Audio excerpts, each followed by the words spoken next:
और आज topic clear करूँगी कौन से पेशेंट को क्या उस समय क्या डाइट होनी चाहिए। सपोज़ डायरिया वाले पेशेंट को, अगर किसी को डायरिया है, डिसेंट्री है, तो उस पेशेंट को हम क्या दे सकते हैं, क्या नहीं दे सकते हैं। तो diet chart plan on dysentery patient, diet chart on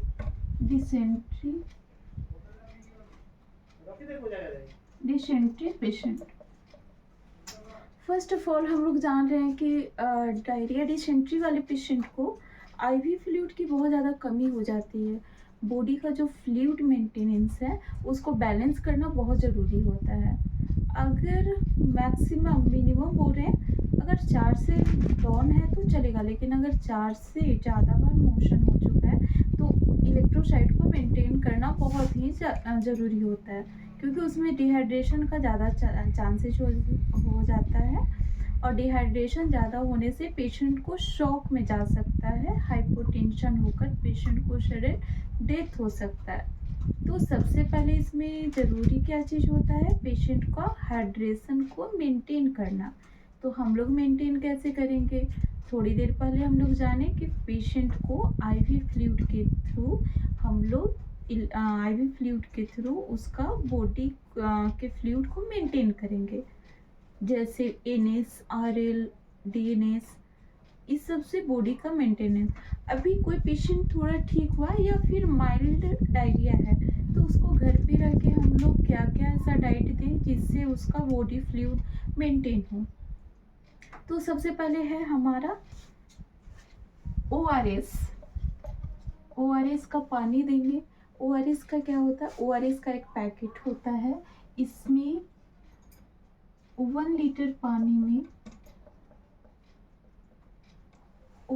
पानी में पूरी ओआरएस को घोल के उसको पिलाते रहना है। ऐसा नहीं थोड़े थोड़े टाइम पे, क्योंकि पेशेंट को वॉमिटिंग टेंडेंसी हो सकती है, इसलिए थोड़े थोड़े टाइम में थोड़े थोड़े करके पेशेंट को देना है। दूसरा हो गया, अगर पेशेंट कुछ खाना चाह रहे हैं तो क्या देंगे लिक्विड में, semi solid diet. Semi solid diet में आपका आ गया खिचड़ी, जो कि प्लेन हो, नो ऑयली, नो स्पाइसी होनी चाहिए। खिचड़ी देंगे जो कि हमारा उसके डाइजेशन के लिए बहुत ही अच्छा है। तो फर्स्ट डे ऑफ डायरिया देंगे खिचड़ी, उसको अलाउ करते हैं। तीसरा हो गया कोकोनट वाटर।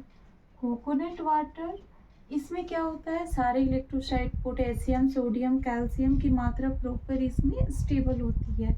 ये पेशेंट की बॉडी फ्लूइड को मेंटेन करने के साथ साथ इसकी जो बैलेंस डाइट होती है उसको भी ये मेंटेन करता है।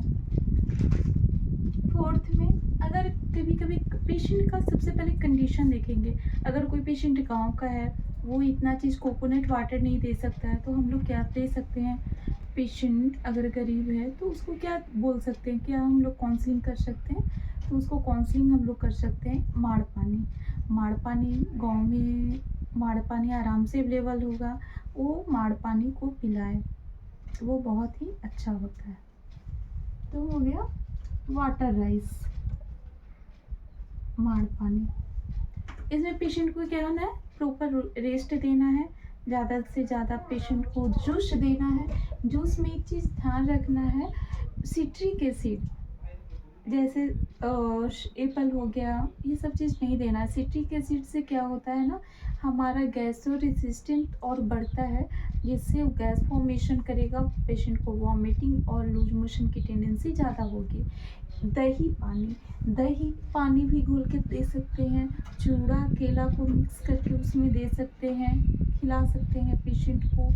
लेकिन दूध से रिलेटेड कोई भी चीज़ उसको नहीं देना है, दूध से गैस फॉर्मेशन और ज़्यादा होगा, लूज मोशन कंट्रोल होने की बजाय वो और बढ़ जाएगा।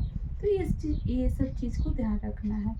दही से रिलेटेड हर चीज़ ज़्यादा देना चाहिए, जैसे लस्सी हो गया, दही पानी हो गया, दही चूड़ा हो गया, चूड़ा केला हो गया, ये सब पेशेंट को हम लोग दे सकते हैं।